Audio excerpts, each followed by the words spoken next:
Hello everyone, welcome back to RB study corner. Previous वाले video में हमने start किया था टेंस के बारे में। तो प्रीवियस वाले में मैंने बताया था आपको कि आप किस तरीके से टेंस को आइडेंटिफाई करोगे एक सेंटेंस को देख के। आज हम स्टार्ट करेंगे प्रेजेंट इंडेफिनिट टेंस। मीन्स आपको पता है कि हर एक पर्टिकुलर टेंस मीन्स टोटल हमारे पास 3 टेंसेस है। कौन से टेंस है? एक है प्रेजेंट, एक है पास्ट और एक है फ्यूचर। ओके, अगर मैं प्रेजेंट को प्री इंडिकेट करूँ, पास्ट को पी ए इंडिकेट करूँ और फ्यूचर को फ्यू इंडिकेट करूँ, इन तीनों में से 4 कॉमन टेंसेस क्या है? 4 सब कॉमन आप बोल सकते हो, सब डिवाइडेड। एक होता है सिंपल, जिसको हम ऐसे डिनोट कर सकते हैं, simple present, simple past, simple future. Second one क्या है? कंटिन्यूअस। ओके, कंटिन्यूअस क्या होता है? Continuous, present continuous, past continuous and future continuous. Third क्या है? Perfect. Okay, present perfect, past perfect और future perfect. And the third one, last one is perfect continuous. Means इन दोनों चीज़ों का कॉम्बिनेशन, कंटिन्यूअस का और परफेक्ट का, इन दोनों कॉम्बिनेशन में कंबाइंडली कहाँ आता है? लास्ट वाले में, और बन जाता है क्या? Perfect continuous. Present perfect continuous, past perfect continuous and future perfect continuous. Clear? So आज के टॉपिक में हम डिस्कस करेंगे प्रेजेंट इंडेफिनिट, मतलब सिंपल प्रेजेंट में क्या होता है। ठीक है, सो डिटेल्स में डिस्कस करते हैं विद द एग्जांपल्स। नाउ इस प्रेजेंट इंडेफिनिट टेंस में कुछ रूल्स आपको हमें ध्यान रखने पड़ते हैं। मीन्स जेन्युइनली हम किस रिगार्डिंग यूज़ करते हैं या फिर क्यों यूज़ करते हैं, कहाँ पे यूज़ करते हैं, कौन सा चीज़ों में हमें ध्यान रखना पड़ता है, वो देख लेते हैं। सबसे पहले देख लेते हैं, this tense is generally use to denote habit, custom, practice, repeated action, permanent activity, general truth means eternal truth, जो भी है उसके ऊपर रिगार्डिंग और उसके बेसिस पे हम प्रेजेंट इंडेफिनिट टेंस को यूज़ करते हैं और सिंपल प्रेजेंट टेंस यूज़ करते हैं। एक और क्या है? अगर हम कोई एडवर्बियल फ्रीक्वेंसी देखते हैं, एडवर्बियल फ्रीक्वेंसी मीन्स अगर कोई एक्सप्रेस कर रहा है एडवर्ब्स, जैसे कि often, seldom, usually, never, occasionally, sometimes, normally, generally, always, frequently, rarely, daily, ये सारे क्या होते हैं? एडवर्ब होते हैं। हम इनके बेसिस पे भी क्या एक्सप्रेस करते हैं? अपनी जो हैबिट्स है और अपनी जो फ्रीक्वेंसीज है उसको एक्सप्रेस करते हैं। कैसे? एग्जाम्पल ले लेते हैं। Neha always comes in time. Clear? ये क्या होता है? ये एक जेन्युइन एक्शन शो कर रहा है। ओके, रिपीटेड एक्शन और genuine action means it's an common practice बोल सकते हो आप, हैबिट बोल सकते हो। Neha always comes in time, तो ये क्या डिनोट करता है? हैबिट डिनोट कर रहा है। ये उसकी हैबिट है कि वो पंक्चुअल है। शौर्य शेल्डम गेट्स अप लेट, ये भी इसका क्या डिनोट कर रहा है?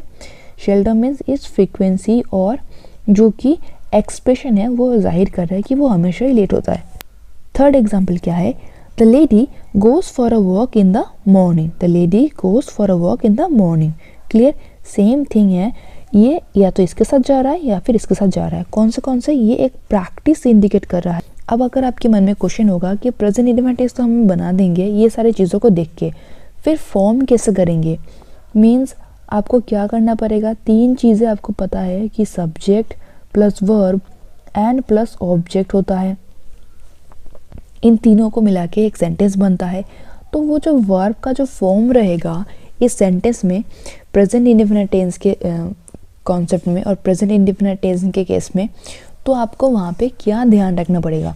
आपको नॉर्मली वहाँ पे ये ध्यान रखना पड़ता है, जो भी आपकी जो वर्ब होता है, अगर सब्जेक्ट प्लूरल होगा तो आपकी वर्ब भी प्लूरल हो जाएगी।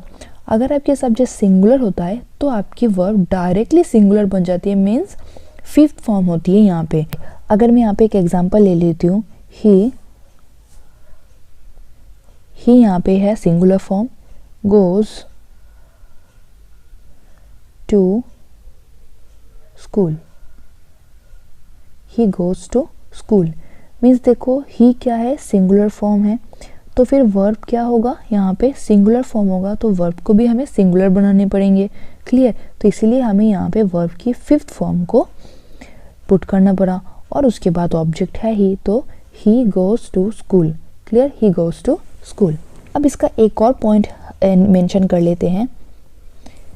This tense is also used to make a statement in the present showing permanent nature and activity of the object and eternal principles means कौन सा चीज़ को डिनोट करता है, या तो कोई नेचुरल चीज़ हो रही है जिसके ऊपर मानो आपकी कोई बस नहीं चलेगा, ठीक है, जिसको आप कभी जानबूझ के बदल नहीं सकती हो, या फिर आप चाहो तो उसको कुछ भी तरीके से चेंज नहीं कर सकते हो, या तो वो इटर्नल ट्रूथ होता है, या फिर वो कोई हिस्टोरिकल फॉर्म हो सकता है, मीन्स हिस्ट्री को तो आप बदल नहीं सकते हो। क्लियर? तो ऐसे कोई भी चीज़ होती है, या फिर कोई भी मान लो कोई फिक्स चीज़ होती है, ठीक है, जो आपके हाथ में नहीं होता, तो उन सब कंडीशन में भी आप क्या कर सकते हो, प्रेजेंट इंडेफिनिट डायरेक्टली पुट कर सकते हो। कैसे? एग्जाम्पल देखो, rivers freeze at high altitude. तो ये जो क्या है, नेचर के कॉजेस की वजह से इसका ये रिजल्ट हो रहा है, इफेक्ट हो रहा है। The prime minister arrives from New York tomorrow, means ये वो कल आने वाले हैं, ये क्या शो कर रहा है, एक्शन शो कर रहा है, एक्टिविटी शो कर रहा है। तो इसके लिए भी आप क्या कर सकते हो, इसको प्रेजेंट इंडेफिनिट में कन्वर्ट कर सकते हो। Now Netaji enters and addresses the Indian soldiers, means ये क्या बता रहा है, ये एक डायलॉग्स है और इसमें कौन से कैरेक्टर लिया हुआ है जो कि हिस्ट्री को डिनोट कर रहा है, मीन्स कोई हिस्टोरिकल कोई प्रेजेंट है, उसको भी आप डिनोट कर सकते हो। इसको ना तो आप चेंज कर सकते हो, ना ये कभी फिक्स हो सकती है, ये ऑलरेडी हो चुकी है, या फिर आप कोई भी चीज़ जो ऑलरेडी हो चुकी है उसको आप प्रेजेंट कर रहे हो, तो उस कंडीशन में भी क्या होता है, प्रेजेंट इंडेफिनिट टेंस होता है। तो आई होप आज की वीडियो में आपको अच्छे तरीके से समझ आ गया होगा कि प्रेजेंट इंडेफिनिट टेंस को आप कैसे प्रेजेंट करोगे, कौन से चीज़ को आपको ध्यान रखना पड़ता है। क्लियर? नेक्स्ट वीडियो में हम क्या देखेंगे, प्रेजेंट कंटिन्यूअस टेंस। कंटिन्यूअस से आपको पता चल ही रहा होगा, कोई भी काम कंटिन्यू चल रहा है तो हम उसके लिए कंटिन्यूअस टेंस बनाएंगे, और कंटिन्यूअस टेंस ऑलवेज वर्ब के कौन सा फॉर्म यू ऐड होता है, वर्ब की फोर्थ फॉर्म ऐड होता है। क्लियर? सो नेक्स्ट डे हम क्या करेंगे, अच्छे तरीके से डिस्कस करेंगे प्रेजेंट कंटिन्यूअस टेंस को। सो आज के लिए good day and goodbye all of you.